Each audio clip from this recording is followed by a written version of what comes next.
특별히 렘넌트 키우는 우리 부모님들은 우리 자녀들을 어떤 눈으로 봐야 되느냐?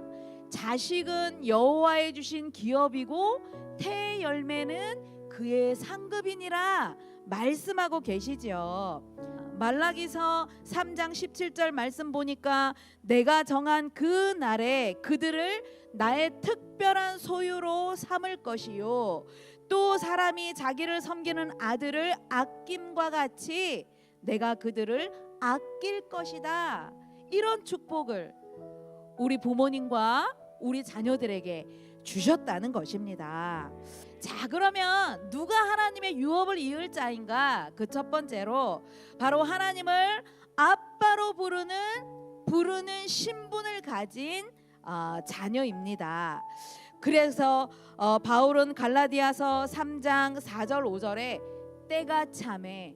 때가 참에 하나님이 그 아들을 보내사 여자에게서 나게 하시고 율법 아래 나게 하신 것은 율법 아래 있는 자들을 속량하시려고 예수님이 이 세상에 그리스도로 오셨음을 말씀하고 있습니다.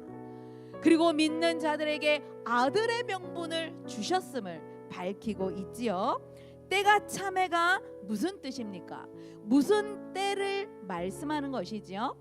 바로 하나님께서 전 인류를 구원하시기 위하여서 예정하신 그리스도를 보내신 그 때를 말씀하고 있는 것이죠.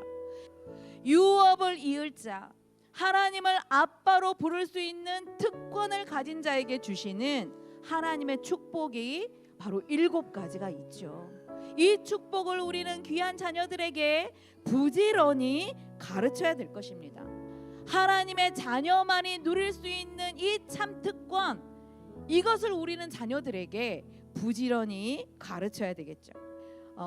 어떤 분이 부모로부터 버려진 고아원에 있는 아이를 찾아가서 위로해 주면서 나 앞으로 무엇을 하고 싶으냐, 너의 소원이 무엇냐 물어봤더니 의사가 될래요, 대통령이 될래요, 그런 말 한 것이 아니라 아빠 엄마랑 한 집에서 살고 싶습니다. 그것이 그 아이의 소원이었죠. 마찬가지로 창세기 3장 아담과 하와의 그 불순종으로 인하여서 하나님을 떠나 우리는 영적 고아가 되었는데 하나님은 우리를 영적 고아로 버려두지 아니하시고 예수님을 이 세상에 보내주셔서 다시 한번 우리가 자녀되는 신분을 회복시켜 주셨다는 것입니다. 이런 특권을 모르니까요, 사단이 매 순간마다 염려를 가져다 주고 과거의 실수들, 상처들을 늘 일깨워 주는 것입니다. 하나님 아버지를 아빠로 부를 수 있는 특권을 매 순간마다 가르치시는 여러분들이 되시기를 바랍니다. 두 번째입니다. 하나님의 유업을 이을 자로 우리는 영적 해산의 수고로 양육된 렘넌트로 우리는 키워야 되겠지요. 갈라디아서 3장 19절에 나의 자녀들아 너희 속에 그리스도의 형상을 이루기까지 다시 너희를 위하여 해산하는 수고를 아끼지 않을 것이다. 이렇게 바울이 심정을 말한 것입니다. 해산의 수고라는 것은 아이를 낳아본 여자들만, 엄마들만 알죠. 한 생명을 출산하는 것은 인간이 느낄 수 있는 최고의 고통이다. 이렇게 의학자들은 말하고 있습니다. 바울은 지금은 이렇게 고통스럽지만 처음 전한 이 복음이 변질이 되어서 고통스럽지만 다시 내가 해산의 수고를 아끼지 않듯이 끊임없이 복음만 말해서 복음 체질화, 하나님의 형상이 회복되어질 때까지 내가 수고를 아끼지 않겠다. 이렇게 말을 하고 있지요.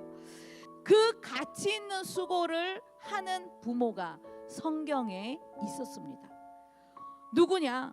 헛된 수고를 했던 엘리 제사장과 그리고 생명을 얻을 그 가치 있는 수고를 했던 어머니, 기도의 어머니 한나가 있었죠.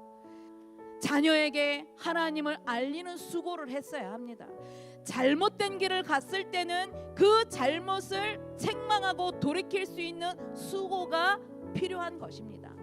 그런데 이 아버지는 하나님의 택함을 받은 제사장의 직분을 가지고도 자식 교육에 수고를 제대로 하지 않았던 것이죠.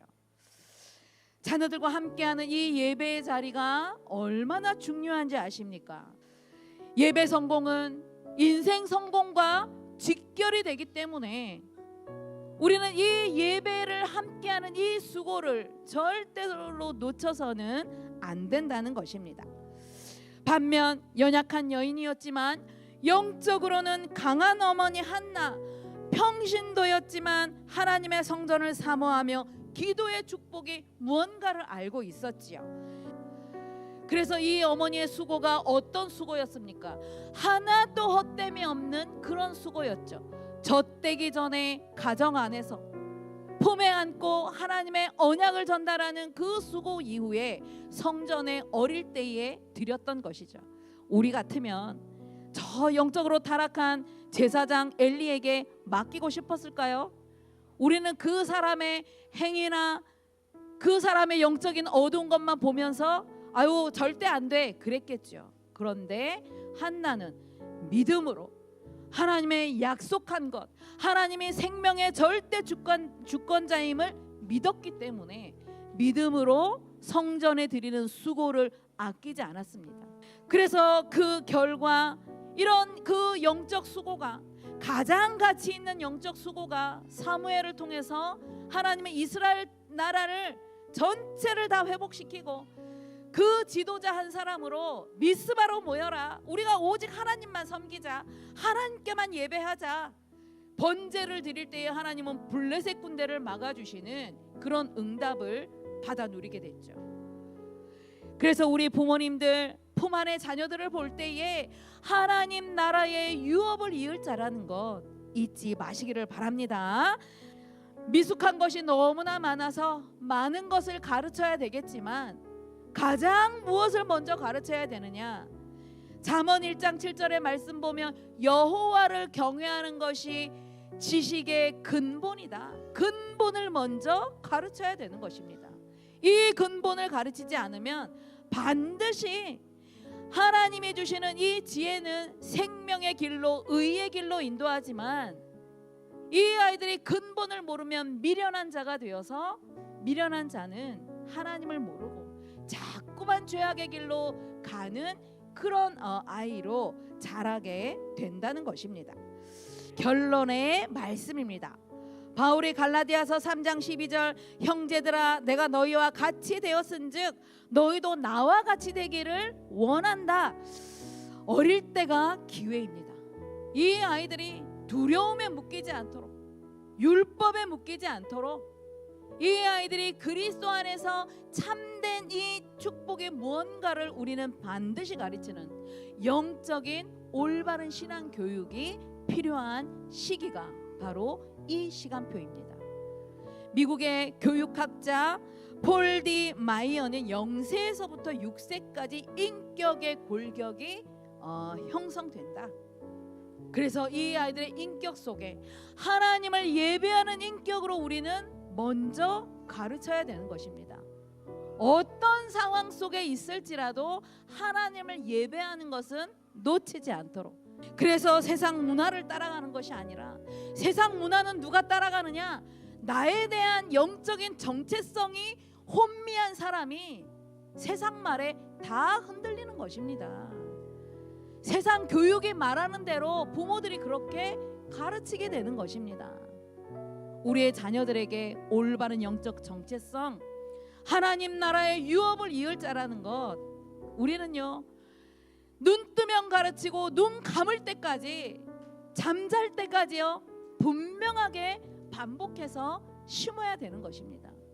그래서 절대 세상에 나가서도 흔들리지 않도록 복음을 심는 수고, 예배하는 수고, 기도하는 그 축복을 매 순간마다 누리셔서 237 나라 5천 종족을 살릴 치유 서밋으로 양육하시는 우리 모든 축복의 부모님, 조부모님들이 되시기를 바랍니다.